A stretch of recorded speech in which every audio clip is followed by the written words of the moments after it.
Kisah perjalanan hidup seorang anak manusia.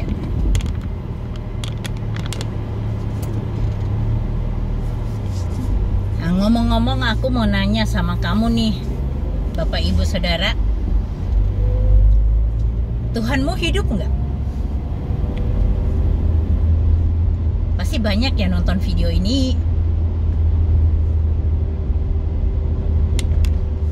bingung juga, ada yang bingung kan ketika saya bertanya, Tuhanmu hidup nggak?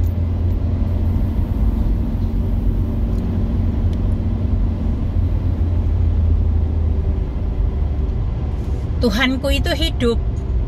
Tuhan Yesusku itu hidup. Dia mati, bangkit, naik ke surga. Dan dia berkuasa di bumi dan di surga. Dia berkuasa. Bagi orang-orang yang pengikut Yesus atau murid Yesus, apapun kamu, berbahagialah karena Tuhan kita itu hidup. Banyak orang menyembah Tuhan tapi Tuhannya mati. Bahkan Tuhannya tuh nggak ada, nggak nyata. Diminta pertolongannya, dipanggil-panggil nggak jawab-jawab tuh.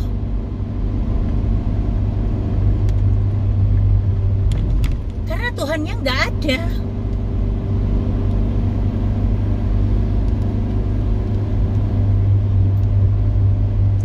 Aku bangga menjadi pengikut Kristus, menjadi muridnya, menjadi anaknya. Wow, senang sekali saya itu. Bangga. Aku yang dulu dari gelap, aku bisa sudah diterang. Aku dipilih dia untuk menjadi terang dan garam bagi dunia.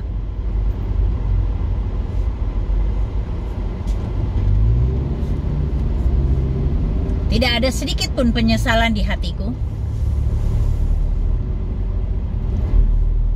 Walaupun sampai saat ini masih sebagian besar anak cucuku masih di sana.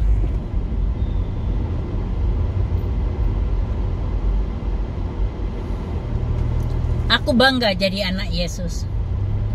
Karena di dalam namanya dia ada kuasa yang sangat-sangat besar sekali. Kuasa dalam nama Yesus.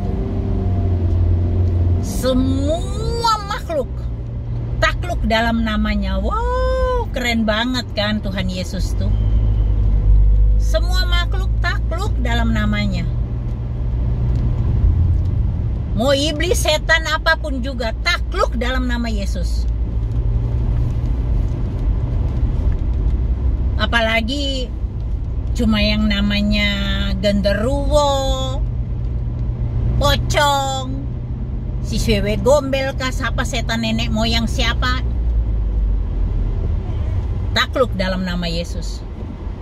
Semua kuasa kegelapan takluk dalam namanya. Semua yang bernafas di dunia ini pun takluk dalam nama dia. Kadang dibilangin gini loh, ya Tuhan kamu itu kok mati? Tuhan kok mati? Dulu pikiran saya pun begitu. Waktu saya masih di seberang sana, saya suka ngenyek atau menghina orang Kristen itu. Bodoh sekali orang Kristen tuh. Kok nyembah-nyembah orang mati? Orang dia aja nggak bisa menyelamatkan dirinya dari kayu salib. Kenapa kalau dia memang Tuhan, kenapa dia nggak turunkan dirinya sendiri dari kayu salib itu? Atau dia perintahkan malaikat-malaikatnya untuk menghajar itu orang-orang yang ada di sekitar itu? Atau dia berfirman maka semua yang ada di situ mati? Itu bodohnya aku dulu. Karena aku berpikir tentang Tuhan itu dengan otakku yang cuma kecil segini ini. Bukankah Tuhan itu ajaib? Bukankah Tuhan itu bukan manusia? Bukankah Tuhan itu berkuasa? Sebab dia berkuasa dan berdaulat penuh di bumi dan di surga. Dia bisa jadi apa aja. Dan dia mau menjadi, dia memilih untuk menjadi manusia. karena manusia adalah makhluk ciptaan tangannya. Kita itu diciptakan dengan tangannya, bukan firman. Dengan tangannya. Nafas kita adalah nafasnya. Dia tiupkan nafasnya, maka kita bernafas. Terlalu besar, terlalu agung dia itu. Bagaimana mungkin kita manusia yang gak ada apa-apanya, setitik noktah pun di dalam dunia ini gak nyampe satu orang manusia di hadapan dia itu. Terus kita mau berpikir dengan akal logika kita yang manusia, mau sepintar apa, sehebat apapun, kau berpikir tentang Tuhan dengan otakmu, bego banget.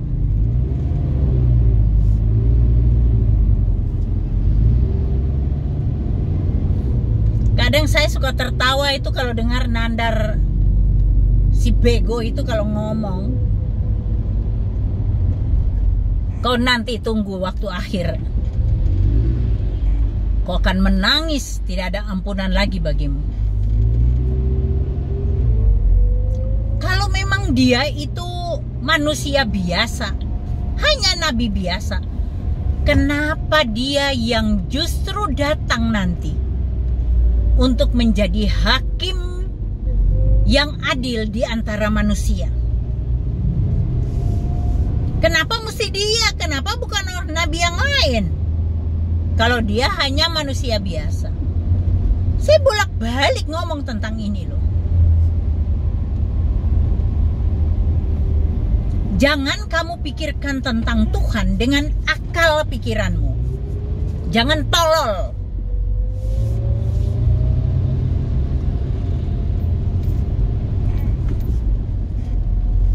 Karena Tuhan tidak bisa dipikir dengan akal pikiran kita manusia. Tidak nyampe.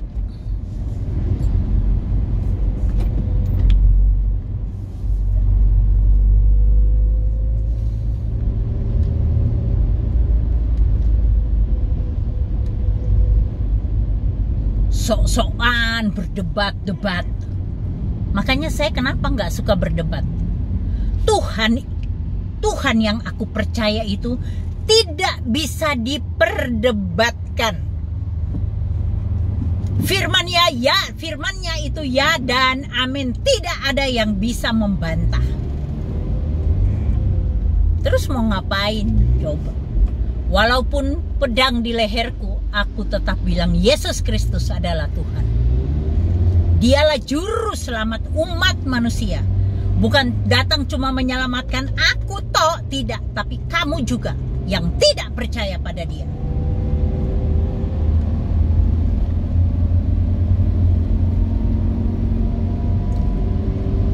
Lucu kamu itu. Kamu lucu. Coba kamu renungkan kata-kata saya, Mbak, Mas. Coba renungkan.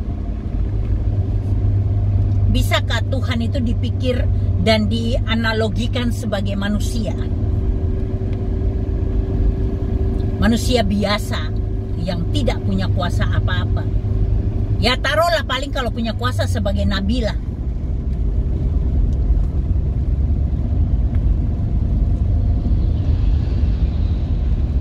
Dia kenapa memilih untuk menjadi manusia? Karena yang harus ditebus bukan binatang, bukan tumbuhan yang diciptakan dia, bukan alam semesta yang diciptakan dia. Ini yang dia tebus. Dia tebus kita, makhluk ciptaan yang paling sempurna di hadapannya. Karena dia menciptakan kita itu serupa dan segambar dengan dia. Makanya harus ada karya penebusan. Karena kita semua sudah jatuh dalam dosa. Lucu banget lah kalau kamu tuh tidak paham, terus kamu debat-debat tentang Yesus. Aduh, kasihan deh. Coba, di dalam nama Tuhanmu itu ada kuasa nggak? Coba. Saya tantang kamu lagi, ada kuasa nggak di dalam nama Tuhanmu bisa ngusir setan? Kecuali setan dengan setan kompromi. setan dengan setan kompromi. Dalam nama Yesus ada kuasa yang besar. Di dalam nama Yesus ada mujizat. Tuhanku itu dahsyat, perkasa, luar biasa perbuatannya.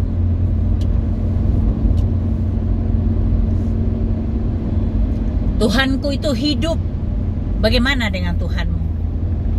Orang yang aku sembah, aku dalam doanya aku setiap hari, setiap saat menyebutkan namanya Yesus Kristus.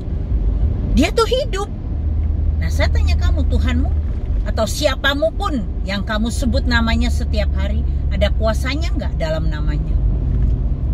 Dia punya peran di dalam dunia ini apa?